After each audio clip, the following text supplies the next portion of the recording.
This message is brought to you by Apple Card. Shave ice by the beach. A trip to the state fair. And a throwback flick at the local drive-in. They're more than just items to check off the summer bucket list. They're also opportunities to earn 2% daily cash back when you use your Apple Card with Apple Pay. Apply for Apple Card now and use in minutes with Apple Pay. Subject to credit approval. Apple Card is issued by Goldman Sachs Bank USA, Salt Lake City branch. Terms and more at applecard.com. Running a small business means I wear lots of hats. When I put on my hiring hat, I can count on LinkedIn Hiring Pro to make it easy. LinkedIn Hiring Pro helps manage my hiring workflow, puts my job post in front of a unique network of professionals, and matches me with the best candidates for my business. I can also share my job with my network. No other job site lets me do that. No wonder most small businesses say they'd use LinkedIn Hiring Pro again. Hire right the first time. Post your job for free on LinkedIn today at linkedin.com/quality. Hear that? That's now Crispy and McCrispy strips meeting Creamy Caesar sauce. Sounds extra crispy. Caesar sauce at McDonald's for a limited time. Ba-da-ba-ba-ba. Another golden night on the track with a brilliant British 1-2. I'm Michael, and I'm at the European Athletics Championships in Birmingham. And I'm John, and I too are in Birmingham as the UK stages the championships for the first time ever in athletics. We'll round up the news from the Games with Romell, Glave and Jeremiah Azu taking gold and silver in the men's 100 metres. This is Anything But Footy at the European Athletics Championships. So you were there, you were inside the stadium, you saw the GB 1-2. I rushed up from my interview position. I was going to watch it on the TV, and then a certain Adam Jamili said, come on, you've got to watch this in person. Come on, let's go. And I thought, well, the opportunity to watch a men's 100 metres final next to Adam Jamili was too good a chance to turn down. So I too saw it. What did you think? As I think I said to you last night, it's the first time that I've ever seen a 100-metre final in person in a stadium. I was there for the Commonwealth Games while you were commentating. Goodness knows, I was nervous just standing in there watching it. Goodness knows how you actually commentated on the Commonwealth Games. But I didn't see it from my vantage point because I had to be in the mix zone. You, as you say, you sit and watch it on television. So yes, you're in the stadium, but you're not sitting and watching it. And all I did last night was sat and watched it. And I was jumping around by the end, as I'll explain. And what I decided not to do is, I was there yesterday and I was doing some pictures, and you'll see some of the stuff on socials. I was like, I'm not going to take a picture. I'm just going to watch this with my own eyes. I don't need to watch a video. If I want to watch this back at some point, I will watch it on official TV coverage. I don't need some grainy image that I've taken on my phone. So I decided just to watch it. So I sat and watched it, and I thought Marcel Jacobs was there, thereabouts. I think he was there to be beaten, the Italian. He looked really good in the semi-finals. And then, 50 metres in, he just blew up. He obviously something went wrong. He was injured. He was hobbling, and I saw it instantly. And I yelled, "He's gone! He's gone!" And then you realise that Romell Glave was out in front, as he had been anyway for most of the race. And I knew at that point he was going to win. And I think I yelled, "Go on, Romell, go on, Romell." And my 9-year-old son afterwards was like, "John, you were yelling his name, you were shouting, and I was jumping up and down." And I think me and my wife actually turned and embraced each other when he crossed the line. And then the realization quite quickly that Azu was up there as well, because we were on the home straight. We were kind of sitting just past the finish line, so you couldn't see instantaneously who crossed first. But I knew Azu had, and a 1-2. I'd said we hadn't had a British victory yet. We hadn't had a British celebration on night two of these European Athletics Championships, and two come along at once. It was like London buses. It was brilliant. It was a moment that I will always remember. And we left that stadium and drove home last night, and we're back home in Hertfordshire this morning, and it was just like everybody was buzzing, and my son was like, "That was great." And I think it will be a moment. It will be a moment for those two to remember, but I will share in that moment with them forever. Yeah, that's the story of the race, wasn't it? Marcel Jacobs pulling up and the GB 1-2. Let's hear it from Romell Glave and listening to a bit of his press conference that he gave after his victory. Really interesting the way he was talking about his support that he has from his sponsors Adidas, the support he has from his family, and growing up in Jamaica and making that switch to come and represent Great Britain. There's more opportunity to join a club, athletics club, and that resource that he gave me, I'm like a living testimony, just standing here to show that I was born in Jamaica, but Britain is where I was made. I was running since I was a child. I used to play cricket, football, and running, but my first love is athletics. So since I came to the country, there was a club close to my house, so that was the easy option, and I was able to start from there. My dad is a builder. He used to do running, but my mom also used to do running, but so determined to make it, because I know I have the ability to be one of the best. Delayed but not denied. And also a living testimony that be patient, don't look at other people's journey, because everyone's journey is unique in itself.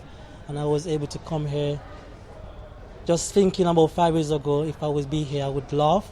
But to be here with my coach, because he's been one that been through everything together, through the darkness time of my life, and to be here with him just show that resilient, and also through the support that he have in me and the belief, even when I doubt myself, he always believe in me, and that's just a proof of what he said today. As you know, this is a championship. It doesn't really matter about the time. The condition wasn't as great because of the headwind, but I wasn't really focused on the condition. I was focused on my race modeling. I was able to do that today, and I'm king of the world and Europe. So Romell Glave, and you were there in that mix zone last night, Michael. Is he the new sprint sensation? I was already calling him the fastest man in Britain. I think I said that to him a couple of times at the Commonwealth Games. I think it's really difficult to maintain it, because I think if you go back over the past couple of seasons, 2024, it was all about Louis Hinchliffe, wasn't it? Do you remember Eugene Amodadze, the fastest accountant? I think we were all talking about him for a year. Jeremiah Azu, I think, should take a lot of credit for the fact that he's been there or thereabouts now for quite some time. I think he would have loved to have won that medal for Wales at the Commonwealth Games, but I think this will be more than a decent consolation. As I said, I ran up to watch it with Adam Jamili, and all the team Azum were there with their orange T-shirts, all the friends and family. I think there was about 40 of them all watching it. So I think he should take a lot of credit. Where is Zarnell Hughes? What is Zarnell Hughes up to at the minute? We saw him limp away from the Commonwealth Games. Is he fit? Is he healthy? Might we see him at these championships? I don't know. I just think it's really, really tough in British sprinting to maintain that number one position. But this is Romell Glave's year. He is, as he has said there, he is the king of Britain. He's now the king of Europe. Can he now go on and get himself onto a global podium? Can he go and get that individual medal at a World Championships next year and an Olympic Games in 2 years' time? It is so difficult. The sixth British man to win the men's 100 metres in the European Championships. He won a bronze 2 years ago. Azu, as you mentioned as well, a bronze 4 years ago in the European Championships. It was a brilliant British 1-2 night. Before we talk about another British performance last night, can I just point out that every single British athlete who has won a medal at these European Championships also competed at the Commonwealth Games in Glasgow 2 weeks ago, and I include the 4x4 mixed relay team in that. And these are the games that everyone said they were focusing on, and they weren't going to focus on the Commonwealth Games. Do you think maybe in some ways the Commonwealth Games has helped some of these athletes get to a position where they can win medals? Potentially. As I said to you yesterday, I think I want to do a deep dive on it, on a couple of things. I want to do a deep dive on how not being in the heats affects or doesn't affect people that go straight into the semi-finals and the finals. I think that's a piece of work to sit down and do afterwards. And this is my second bit of homework, I think, post Birmingham, is when we've got all the data to go through those, like you said, that competed in Glasgow and then have come here. So far, the early evidence is compelling that having competed in Glasgow and then coming here is good, because, as you say, Great Britain and Northern Ireland currently top of the medal table with the 2 golds, 2 silvers. Tell us about Marcia Say last night, who's going to be someone that we need to keep an eye on, a British champion, but it didn't go her way in night 2 of these European Athletics Championships. No, I think Marcia Say is probably ahead of schedule in terms of her career. She's only been a professional athlete for a few months, so she's just signed a contract. She's come through another one that's come through that American collegiate system that seems to be so good for so many people. Not everyone, ask Georgia Hunter Bell, but so many people come through that collegiate system. This is her first time representing Great Britain and Northern Ireland wearing the British vest at a major championships. All things that we spoke about after she finished in 8th position in her 100-meter hurdles finals, having hit hurdle number 7. Honestly, terrible race. I know I got out pretty well, which is honestly the strongest part of my race, but I'm not sure what hurdle it was. I kind of knocked and it threw me off rhythm, so it's kind of out of the race from there. Yeah, 7th hurdle, I think it was. Yeah. Just try and explain to people listening how technical your discipline is. Yeah, there's so many things that go into it, It's like every single practice is a different cue to work on. You don't want to go into the meet thinking about 10 different things. It's just one thing at a time, just get out there and run. So once you do hit a hurdle and your rhythm's gone, there's not much you can do. When will you be able to take pride in your achievements of representing Great Britain and Northern Ireland for the first time, the championship record here at the British Champs, and everything else you've achieved so far this year? Honestly, I've already been soaking it in. My coach is very big on taking each day as it comes, and like just feeding confidence into myself. So ever since British Champs, I've been telling myself, I will be in this final, and I will continue to be in further finals on the world stage. So. This is very much just a beginning for you, because this is your first season, really first few months as a professional. Yeah, it is. So I've just joined the pro circuit, and I'm having a great time in all those races. It's just learning every single race, every single day. It's just more and more learning that comes with it. Being part of this team of nearly 100, has that given you a huge taste for what's to come in the next couple of years for you? Yeah, it has. So last year I missed making the world team by a few milliseconds. So just being here, honestly, it's just telling myself I know I'm worth being here and I'm meant to be here. And like just being around the rest of the team, it's just so inspiring, every day, even at like breakfast, lunch, just talking to them. It's such a great experience. Well done. Thank you. So Marcia Say, speaking to you there, again, I saw her hit that hurdle. I thought she was win a medal. I thought she might scrape a medal. She was in the mix, and she just hit that key hurdle on 7. And at that point, I was like, I turned again to my wife because we were watching on the finish line, and she's not going to win a medal now, and she didn't. But as you say, someone to watch as we move forward. Also in action on night 2 was Matthew Hudson-Smith. He's got a stand named after him, of course, at the Alexander Stadium. It still wasn't full. Can I point out 16,500 people there last night? A few further criticism of prices and tickets that we talked about in the last episode. What did you think of Matthew Hudson-Smith? He's in the final, of course, later on day 3.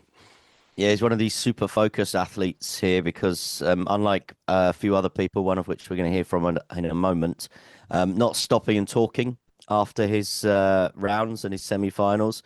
I think often with athletes where their round is one day, their semi-final might be the next day or even 2 days away, they will stop and pause and have a bit of a chat. But Matt Hudson-Smith was as quick through the interview zone as he was around the track. I don't think, actually, he looks as fluent as I've seen him in the past. Do you remember his silver medal he won in Paris? He was so close to winning the gold medal.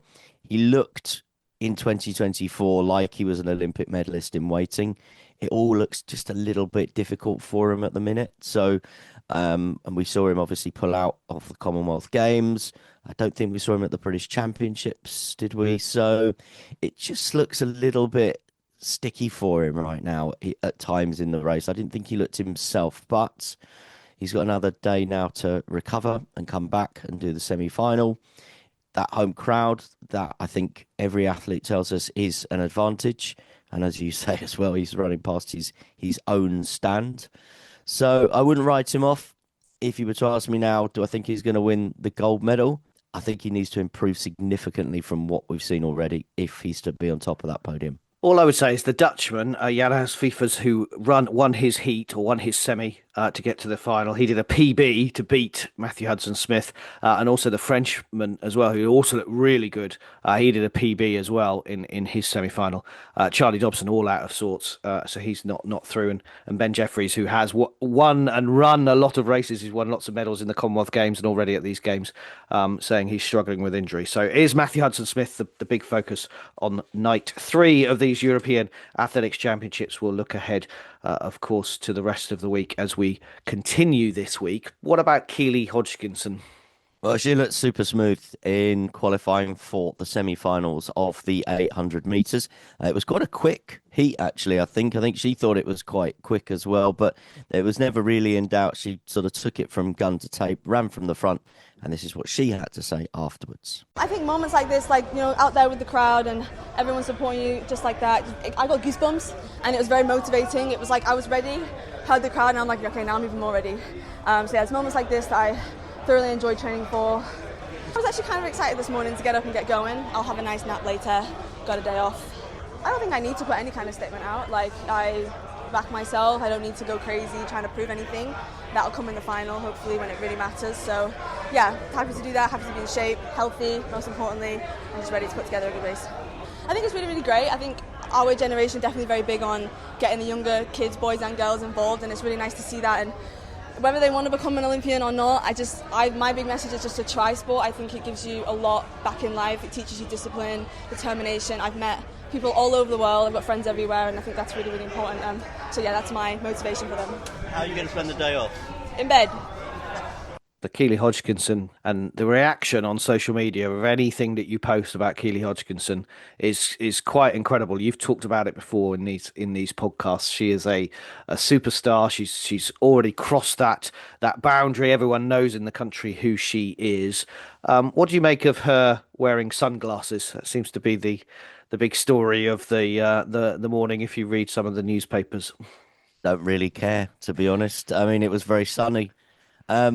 And I was there afterwards where she was, I did a quick interview with her for Talk Sport, and then I stayed listening to some of the other things that she said to some of the journalists, some of which we've just heard there. And yeah, she kind of just, I don't really want to talk about it because I just don't think it's that important. But she was asked about the sunglasses. It's something Josh Kerr does. He wears sunglasses. He's talked about it as a performance advantage, you know, being able just to not look, or people not being able to look him in the eye, being able to tune people out. And Keely said that, and then she kind of said a couple of tongue-in-cheek comments about how she was wearing them because she didn't want to get on the botox too early. And of all the things that Keely Hodgkinson said in the 10 minutes that she gave at the end of that race to talk about it, that's what's in the news this morning. So yeah, nonsense. And just on that, women's sport, we all got emails before the Commonwealth Games and this summer about how to cover women's sport and how to big it up. I think it's slightly disappointing that, say, for example, the Telegraph Women's Sport, who have always campaigned to have more women's sport coverage, but they're taking the Botox line as well. So you're not asking Romell Glave whether he's wearing sunglasses for Botox reasons. So why are we talking about Botox? Okay, she may have said it, but that's become the headline story. And from a female sport point of view, it shouldn't be about that, should it? It should be about her performances, surely. Yeah, it just doesn't feel like it's taking it seriously. And it was just such a throwaway comment from her as well. It was obviously something that she just said as a joke. And I hope she's as baffled as everyone else is this morning. And I just think the danger is, because she is quite open and honest when you speak to Keely Hodgkinson. I just hope that she doesn't pick the papers up this morning and goes, okay, next time I speak to all the guys, I'm not going to have a joke. I'm just going to be poker face. I'm going to talk about execution, and I'm going to talk about race tactics, and I'm not going to have a little bit of a laugh at them, because if that's what we all go and do, if that's the story that we all go and write or we all go and broadcast, then yeah, as I said at the start, it just feels like a little bit of a nonsense, and we are just going to end up with dull athlete interviews about process and execution. I won't press you any further on the Botox lines, because I think you're absolutely right. Medal table then, you mentioned at the start, so Great Britain atop. Yeah, 2 golds and 2 silver medals, so that puts them ahead of the Dutch, I think, who have a gold, a silver, and a bronze. Italy going well, as they did when they hosted these championships in Rome a couple of years ago. See a lot of Italian fans here, a lot of Italian flags as well.